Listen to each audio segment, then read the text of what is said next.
Hi Englishers, welcome back to my channel, especially to my grade 11 students. Okay, and we have another lesson for our subject, English for academic and professional purposes. And we are good for our module 13, which is talking about the parts of a position paper. So previously we had the basics or the fundamentals in writing a position paper. And now we'll focus on the parts of the position paper, and I actually intended to break this into two since I realized the previous discussion was quite long. So for today, for the module 13, we have the first part, which is the parts of a position paper, and then the second part is the guidelines in writing a position paper. Okay, and let's start. Okay, so we will be we'll be having the same learning competency here. So writing various kinds of position papers, and the objectives we have is to define a position paper, identify the features of an effective position paper. So yeah, we'll be discussing the parts. Okay, determine the purpose of a position paper. Use reasonable arguments and factual evidence to defend a stand, and write an effective position paper. So this will be your output for this module.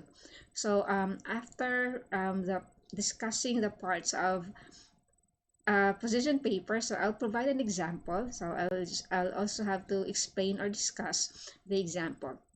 And again, the discussion will be a combination of Visayan English language. Okay, yes. So, what is a position paper? So, I hope that it was already discussed before. Yeah, as far as I remember. So, a position paper represents the writer's stand or viewpoint on a particular issue.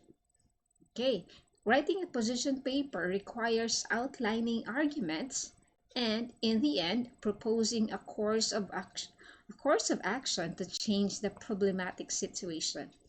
Okay, so during the pita gipasidan-an nata or kanang sa tawag ni gihatagan tag idea ba nga ang writer di ay dili lang siya basta-basta nga naghimo lang siya sa iyang opinion, okay, sa pagsuwat niya sa position paper, though iha man ang the writer is actually giving a stand, but it doesn't necessarily mean nga iha ng personal stand. Okay, so sa pagsuwat nato sa position paper kay dili man ta magamit og first person point of view, so it should be third person man. Okay, because in writing the position paper too, kay naasay idea ang writer unsaon niya pag-change ang ma-convince ang reader ba nga ma-change nila ang opinion sa reader nga maparehas pud sa ilaha, okay, or ma-change ang ilahang attitude towards sa lahi nga opinion. Okay, so this is very essential in bringing the societal change. Okay, nakausab man ka sa opinion or sa feelings o sa katawo pinaagi sa imuhang position paper, makaingon sila bang bitaw tuod sa sakto ang iyang punto diri, pero that doesn't necessarily mean nga imuha tong personal opinion. Of course, nagbase siya sa mga credibility reliable sources sa imong pagka-credibilidad nga writer. Okay, I hope I explained that well there. Okay, so let's have the next slide here. Okay, parts of a position paper. So the first part, just like the ordinary or the other essays that you have done before, so it's basically we always have the introduction, body, and conclusion. So mulahi lang siya sa content, unsay naa sa introduction, unsay naa sa body, ug unsay naa sa conclusion. Okay, so what we have here for the introduction of our position paper, so make it sure nga it start with an introduction that presents the issue. So introduction palandaan, imo nang gi-present, imo nang ipasundayag unsa di ay imong topic about. And then define the issue and discuss its background. Discuss its background lang, dili pa jud mismo ang content sa imong issue. Okay, kaysa body naman na mahitabo. Okay, and then you also have to provide a general statement of your position via your thesis statement. So we had a discussion about writing a thesis statement. So unsaon siya, diba, to have a good thesis statement. Again, a thesis statement is normally or usually found in the introduction. Okay, so unsaon pagsuwat og nindot nga introduction. So we have here an example. Okay, ang topic diri ako na siyang gikuha sa Google, no, na ay link akong ihatag ani sa to ang description box later. So sa example, okay, ang topic ay about death penalty. Okay, the death penalty is unjust because of the inhumane and cruel methods of execution. So ingon ganina gi-mention man no nga kanang sa introduction, write an introduction that presents the issue and make it sure. I think there's another one here. Yeah. Okay, make it sure nga kanang nindot pod siya or interesting siya sa imuhang attention sa imuhang readers. So here it starts with a question. Is capital punishment just? Okay. Naaman diri sa title, no? O sa topic nimo nga unjust kuno ang death penalty. And then the next statement here, why it is highlighted this way, it's because it isn't that necessary man. Wala man siya nakahatag o ganang nindot og unod or content sa imuhang topic ba. Like, the death penalty is a controversial issue for most people. That's too vague. Unclear siyang, it's too general, okay, sa iyang pag-present. So, pwede rang i-cancel nimo or imo ni siyang i-delete. Delete na kinahanglan. Okay, so from your statement or from your introductory, is capital punishment just? Supporters claim that it eliminates repeat offenders, blah, blah, blah. Okay, so that's how you start your introduction. Okay, and it follows with, yes, how you have your thesis statement. Okay, so you have here, yeah, of course, you do have your transition, okay, from your beginning statement. Due to the arguments presented by both sides and because of my own personal beliefs, again, aside from grammatical errors, no, my own personal, and I mentioned also earlier that our position paper should be in the third person point of view. So no need to use my here. So instead, you can use their, or yeah, you can say by both sides and because of their personal beliefs, okay, or because of an individual's personal belief. So you can say that way. Para dili siya mahimong personal man. Okay, nagmay man ka. Again, basically, we just use the third person point of view for writing a position paper. And this one here, yes, it's highlighted this way because it is an effective thesis statement for our position paper of the topic, yes, the injustice of the, yes, the topic was about death penalty, sorry. And the thesis statement goes this way. The physical mechanics involved in carrying out a death sentence on another person, regardless of how much they deserve it, is beyond human understanding. Okay, so nindot kaniya pag-compose ang thesis statement nga ni-connect siya maayo sa iyang title or sa iyang topic. Kay makahatag siya ka ng discussion, nindot nga discussion sa iyang body ani. Nga, it's beyond human understanding daw ngano kuno kinahanglan o unsay na nganong ang death penalty kay lisod kaayo or kinahanglan jud tang tangon kay tungod sa mga ihang mga injustices. Okay, now let's have the body here. Sorry, okay, let me go ahead. Okay, go back to this slide. So the next part of our position paper is the body. Okay, so sa body, you have to state your main arguments na. Okay, diba nag-introduce naman mo sa inyong thesis statement from your introduction. Then state your main arguments, provide sufficient evidence for each argument. Again, 2 arguments is just enough. It's really okay, it's really fine. Okay, we remember that position paper, as far as I remember, so it's just 500 to 2,000 words, okay, if I'm not mistaken. Okay, such as statistical data, interviews with experts, and testimonies. Testimonies are also a very effective way of providing a sufficient evidence. It already suffices your arguments na if you do have your testimonies too. Okay. And also you have to provide counter arguments against the possible weaknesses of your arguments. So posible ang usa ka part ang ihang ka ang part ato nga ang counter argument ba kay weak siguro. So imo sad siyang apilan og something credible pud siya. Okay, credential akong giyon earlier. O nga, credible po siya. Okay, so we have here an example sa body. Ang body kay it's not necessarily nga one paragraph lang. Okay. Again, imo man emphasize nga to imong arguments, di ba niya ang imong duha ka arguments kigikan sa imong thesis statement. So imo magpresent ka ani nila. So possibly ang imong body kay mo last tiya og mga 2 to 3 paragraphs. Okay, so mo na atong example diri. Okay, so in your body, as you continue, ano to? Okay, in the United States, okay, I'm sorry if United States akong example, sa mo ang lugar, okay, there are 38 states that have the death penalty and 12 without capital punishment. The first method used was in New York in 1890 and is still in use in 13 states. So this part here is a very effective way of sharing to us or discussing the first point or the first argument sa imuhang position paper. Okay. So iha dyan giingon diha it is very ang ihang argument bagid iha dyan gi-emphasize nga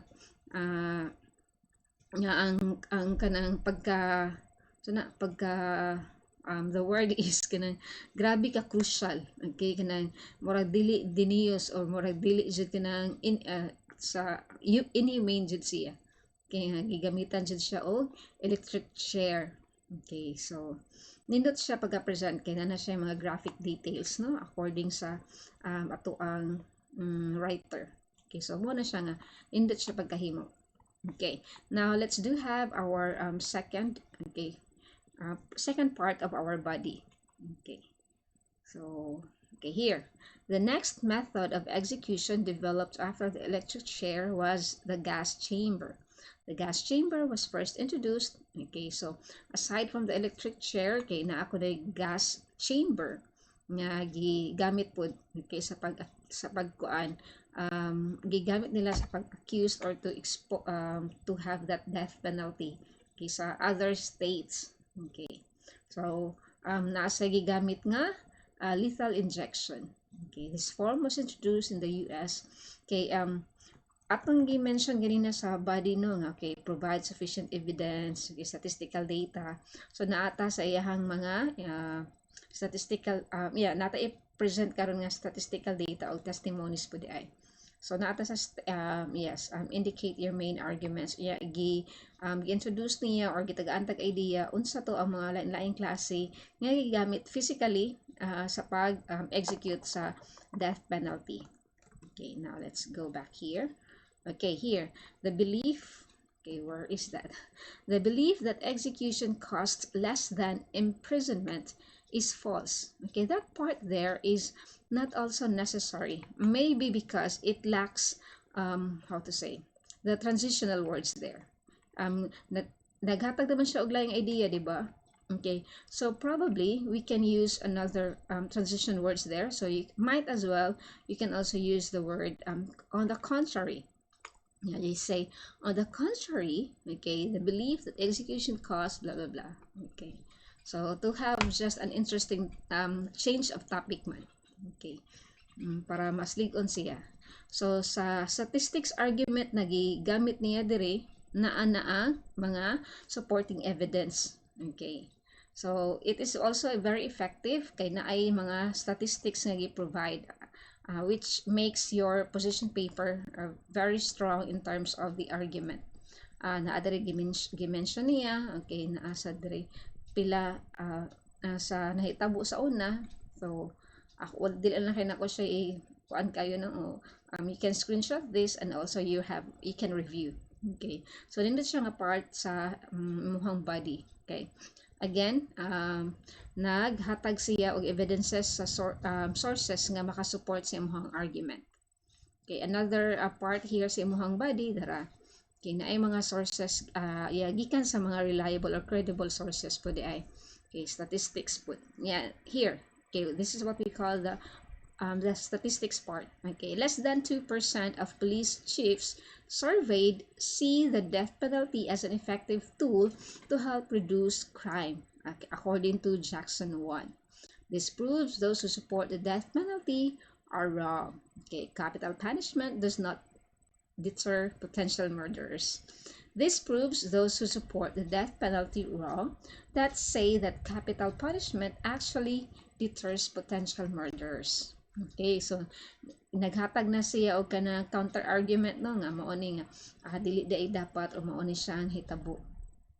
Okay, so nindot na siya. Okay, so another part here sa ayahang counter argument, one of the most well-known examples of the criminal, yes, an alternative to the death penalty should be that the offender is required to compensate the victim's family with the offender's own home, with the offender's own income from employment or community service while in jail.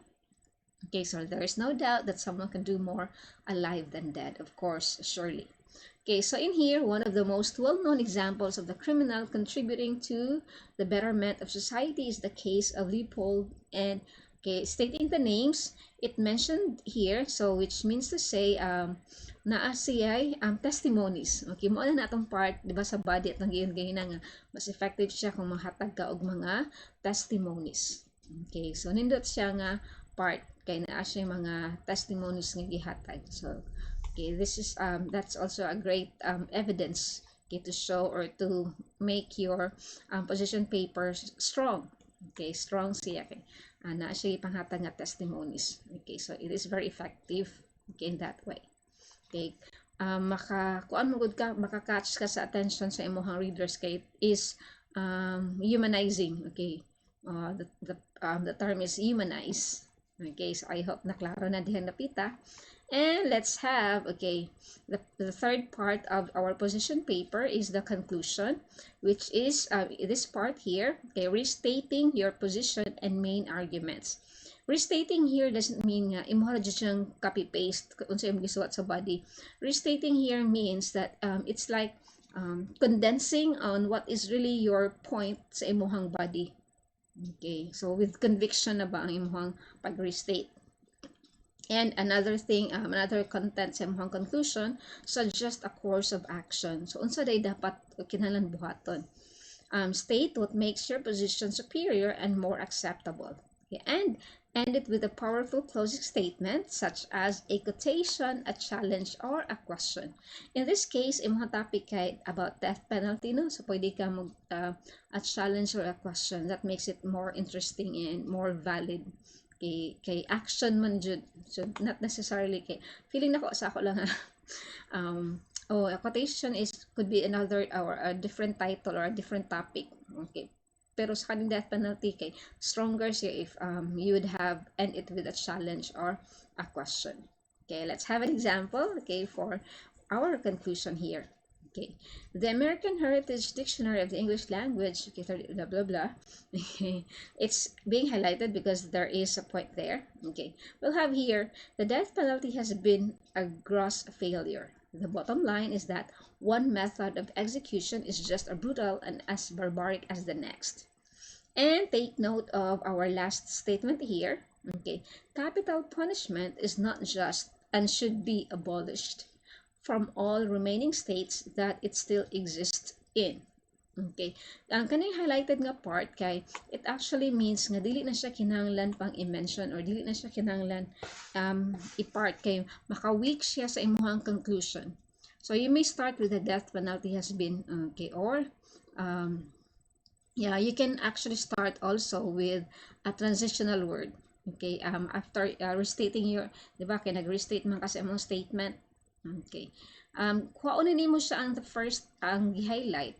Okay, kaning gi-highlight, kuhaon nimo nga area kay dili man siya necessary. Okay, so we all know nga ang topic actually if we are going to have a definition of the capital punishment, so most probably sa introduction nimo siya ibutang, dili siya sa conclusion. Okay, so we can all assume what a death penalty is. Okay, so no need to provide the dictionary definition, okay, in the conclusion. Okay, maka-weekend siya sa imuha stand. Okay, so no need to include that one. Okay, so that's it. That's how we end our conclusion part. And I have some tips, one tip here. So after writing the conclusion part, the last part will be your bibliography. Okay, ang gigamit diri nga format sa bibliography kay MLA. So sa pagsulat sa MLA, kay alphabetized dapat ha. Okay, sa pag alphabetized. So magsugod man siya sa family name sa writer. So it's Jonathan Rowe. I don't know how to say that word, but this one is his family name. So gi-alphabetical gikan sa R, okay, gikan sa gikan dili man gikan sa R, gikan sa Jonathan, Randy, or how it was yeah, sakto ko no. Okay, so ana siya I think wala siya na alphabetical gani. So, ang suggestion sa pagsuwat sa bibliography kay dapat naka-alphabetical magsugod sa iyahang last name. Okay. So, that's it. Okay, thank you so much for joining with me in my discussion. Okay, so enjoy and have fun learning, my dear grade 11 students. Thank you. And yeah, our next part here is the guidelines in writing a position paper. So see you in my next lesson. Bye for now.